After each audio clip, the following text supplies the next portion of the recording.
കൈകളെന്നും ഭഗവദ്വചം തന്നെ എന്തും എന്നുള്ളതാണ്. 8ാമത്തെ വയസ്സിൽ ബാലഗോകുലത്തിൽ തുടങ്ങി പിന്നീട് കോളേജ് പഠനകാലത്ത് അഖില ഭാരതീയ വിദ്യാർത്ഥി പരിഷത്തിനോടൊപ്പം പ്രവർത്തിച്ച് SFIക്കാരിൽ നിന്ന് പലതരം അക്രമങ്ങൾ നേരിട്ട് വന്ന ഒരു വ്യക്തിയാണ്. നമ്മളിപ്പോൾ അദ്രിജ എന്ന് പറയുന്ന ഒരു ട്രാൻസ്ജെൻഡർ വ്യക്തിയെ നോക്കുകയാണെങ്കിൽ നമ്മൾ പൊതുവേ പറയാറുണ്ട് BJP എന്ന് പറയുന്ന രാഷ്ട്രീയ പ്രസ്ഥാനം ഇത്തരത്തിലുള്ള വൈവിധ്യങ്ങളെ ഒന്നും ഏറ്റെടുക്കാൻ തയ്യാറല്ല, ഇതിനോടെല്ലാം വിമുഖത കാണിക്കുന്ന ഒരു പ്രസ്ഥാനമാണെന്നുള്ളൊരു ചീത്തപ്പേര് BJPയെ കുറിച്ച് വിമർശിക്കുന്നവർ പറയാറുണ്ട്.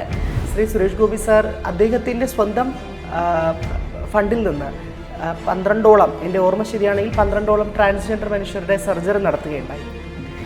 ആ സർജറിയുടെ റീഫണ്ട് തുക കിട്ടിക്കഴിഞ്ഞാൽ അടുത്ത 12 പേർക്ക് സർജറി ചെയ്യാൻ പറ്റും. ആ റീഫണ്ട് സർക്കാർ തടഞ്ഞു വെച്ചിരിക്കുകയാണ്. പറയുന്നത് മറ്റൊരാൾ ധനസഹായം ചെയ്ത ഫണ്ട് തിരിച്ചു കൊടുക്കാൻ പറ്റില്ല എന്നാണ്. BJPയിലേക്ക് ഒരുപാട് മറ്റു പാർട്ടികളിൽ നിന്ന് ആൾക്കാർ വരുന്നതായി കാണാൻ സാധിക്കും. 1-2 പേര് BJPയിൽ നിന്ന് പോകുന്നതായും സാധിക്കും. പക്ഷെ ശ്രദ്ധിച്ചാൽ ശാഖയിൽ RSSൽ സംഘത്തിൽ പ്രവർത്തിച്ചു വന്ന വ്യക്തികൾ ഒരിക്കലും ഈ പാർട്ടി വിട്ട് പോകുന്നതായിട്ട് കാണാൻ സാധിക്കില്ല. കാരണം ഈ പ്രസ്ഥാനം ഞങ്ങളെ പഠിപ്പിച്ചത് അതാണ്. ഇപ്പോൾ ശാഖയിൽ പോയിരുന്ന ഒരു വ്യക്തിയാണ്. എന്നെ കോളേജിൽ അഭിസംബോധന ചെയ്ത് SFIക്കാർ സംസാരിച്ചത് വർഗീയവാദി കുടുംബത്തിൽ നിന്ന് വന്ന വിദ്യാർത്ഥി എന്നാണ്. ട്രാൻസ്ജെൻഡർ മനുഷ്യർക്ക് അവസരം കൊടുക്കുക എന്ന മറവിൽ കൃത്യമായി ലക്ഷങ്ങളുടെ തിരിമറി അതിനകത്ത് നടക്കുന്നുണ്ട്. അതിനെ ചോദ്യം ചെയ്തിരുന്നു ഞാൻ കൃത്യമായി.